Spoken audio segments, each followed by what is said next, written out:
इसी क्रम में आज हम दूसरी वीडियो लेकर आए हैं जिसमें हम कुछ क्वेश्चंस आपके लिए लेकर आए हैं। तो इसका पहला क्वेश्चन जो है वो देखते हैं। क्वेश्चन ये है कि हमको बताना है कि जो क्वेश्चन में हमको संख्याएं दी होंगी वो एपी है या नहीं है, यानी समांतर श्रेणी है या नहीं है। जो है वो समांतर श्रेणी तभी माना जाएगा जब उसके क्रमागत दो पदों के बीच का जो अंतर है, जिसको हम सार्वंतर कहते थे, वो समान आएगा। तो पहला क्वेश्चन है, प्रत्येक किलोमीटर के बाद टैक्सी का किराया जबकि प्रथम किलोमीटर के लिए किराया 15 रुपए है और प्रत्येक अतिरिक्त किलोमीटर के लिए किराया 8 रुपए है। यह हमें क्वेश्चन दिया है। तो हमको बताना है कि ये जो कथन हमको दिया हुआ है, स्टेटमेंट जो दिया है, ये स्टेटमेंट के अकॉर्डिंग जो भी हमारी संख्याएं निकल कर आएंगी, जो पद निकल कर आएंगे, क्या वो समांतर श्रेणी माना जाएगा या नहीं माना जाएगा। तो देखते हैं, प्रत्येक किलोमीटर के लिए टैक्सी का किराया जबकि प्रथम किलोमीटर के लिए किराया 15 रुपए है। देखिए, प्रथम किलोमीटर के लिए किराया 15 रुपए, यानी पहला जो पद होगा A1 इक्वल टू 15 हो जाएगा। क्यों?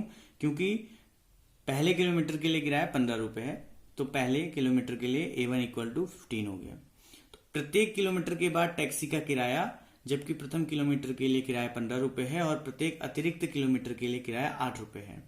तो अब पहला पद तो हमारा 15 हो जाएगा क्योंकि पहले किलोमीटर के लिए किराया 15 रुपए है और प्रत्येक अतिरिक्त किलोमीटर के लिए 8 रुपए किराया है।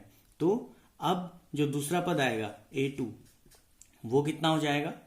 पहले तो हमको 15 रुपए देने पड़े और उसके बाद प्रत्येक किलोमीटर के लिए, नेक्स्ट 1 किलोमीटर के लिए 15 प्लस 8, उसमें 8 रुपए और जुड़ जाएंगे क्योंकि प्रत्येक अतिरिक्त किलोमीटर के लिए 8 रुपए किराया है। तो ये आ जाएगा 23। ऐसे ही हमारा A3 कितना निकल कर आएगा? नाउ जो 23 हमारे पास है, इसमें फिर से 8 रुपए जुड़ जाएगा नेक्स्ट 1 किलोमीटर के लिए, तो ये हो जाएगा 31।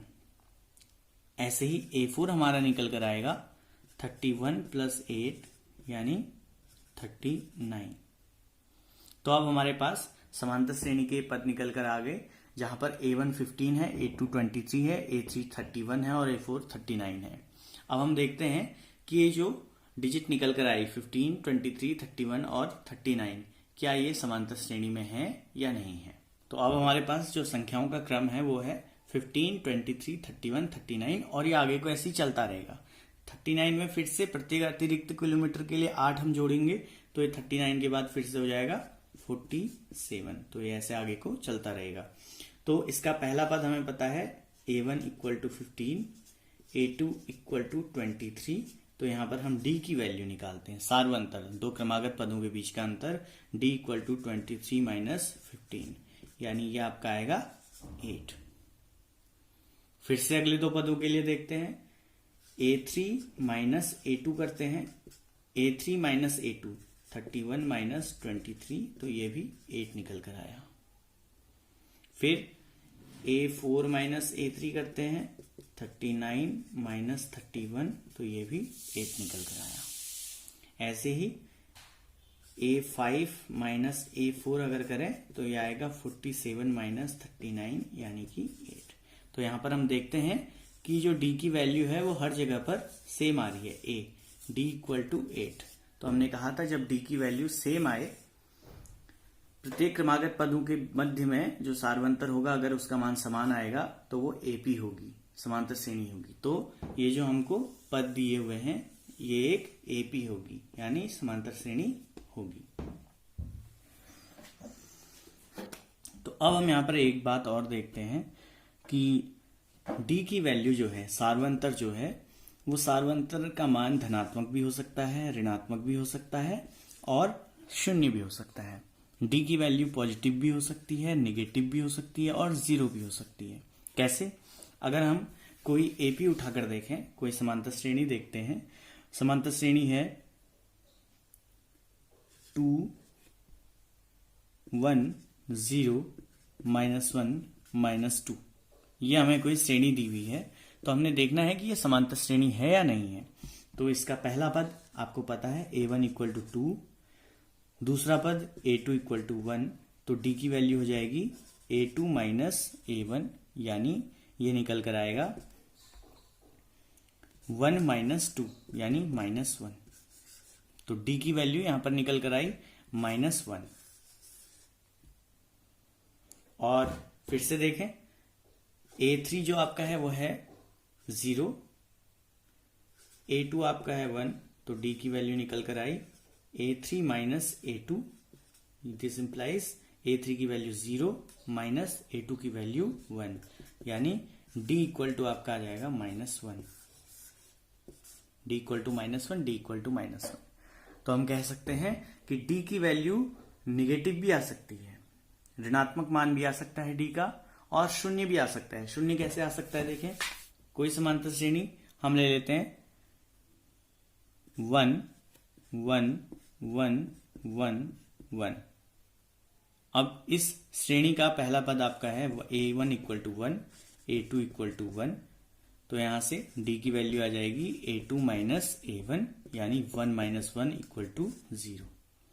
ऐसे ही A3 माइनस A3 ये है, A2 ये है, A3 माइनस A2 करते हैं तो 1 माइनस 1 इक्वल टू 0।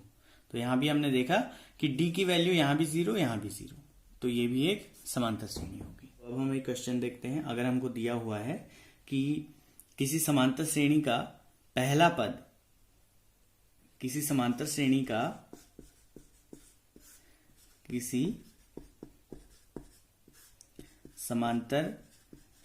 का पहला पद 5 है, कोई एपी है, उसका जो फर्स्ट टर्म है पहला पद वो 5 दिया हुआ है, तथा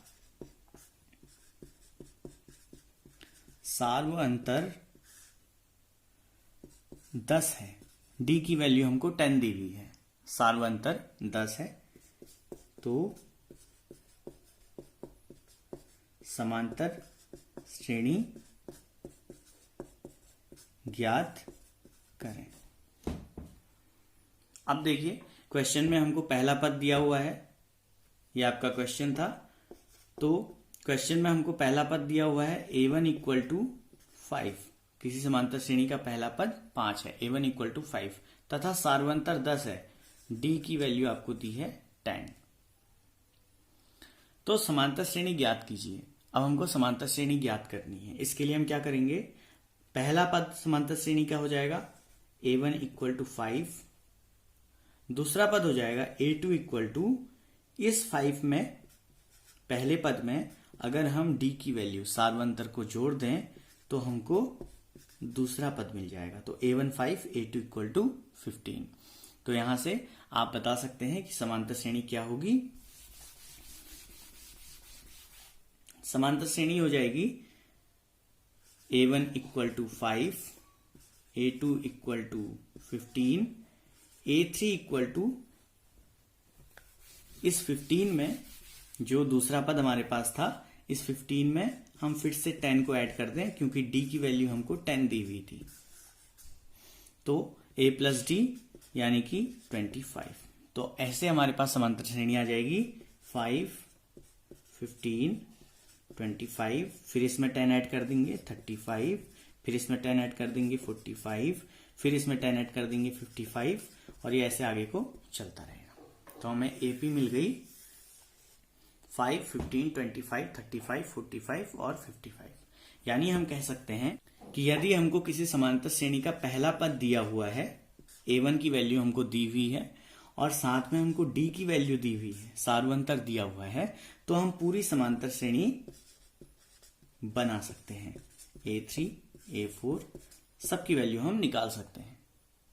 तो अगर अब हमें किसी क्वेश्चन में किसी समांतर श्रेणी का पहला पद दिया होगा, सार्वंतर दिया होगा और हमसे कहेगा कि समांतर श्रेणी ज्ञात करो, तो हम क्या करेंगे, पहले पद में सार्वंतर को जोड़ देंगे तो हमें दूसरा पद मिल जाएगा, फिर दूसरे पद में फिर से सार्वंतर को जोड़ देंगे तो तीसरा पद मिल जाएगा, फिर तीसरे पद में फिर से सार्वंतर जोड़ देंगे तो चौथा पद मिल जाएगा। यानी हम कह सकते हैं कि किसी समांतर श्रेणी का पहला पद, दूसरा पद, तीसरा पद, चौथा पद और ऐसे आगे को पद निकालने के लिए क्या करेंगे, पहले पद में अगर हम D को ऐड कर दें तो हमें दूसरा पद मिल जाएगा, फिर दूसरे पद में फिर से हम D को ऐड कर दें, सार्वंतर को जोड़ दें तो फिर से हमको A3 मिल जाएगा, फिर से A3 तीसरे पद में अगर हम D को जोड़ दें तो हमें चौथा पद मिल जाएगा। और ऐसे ही अगर हम A4 में से A3 को घटा दें तो हमें D की वैल्यू मिल जाएगी। A3 में से A2 को घटा दें तो D की वैल्यू मिल जाएगी। A2 में से A1 को घटा दें तो D की वैल्यू मिल जाएगी। तो ये कुछ क्वेश्चन थे जो आपको समझने हैं।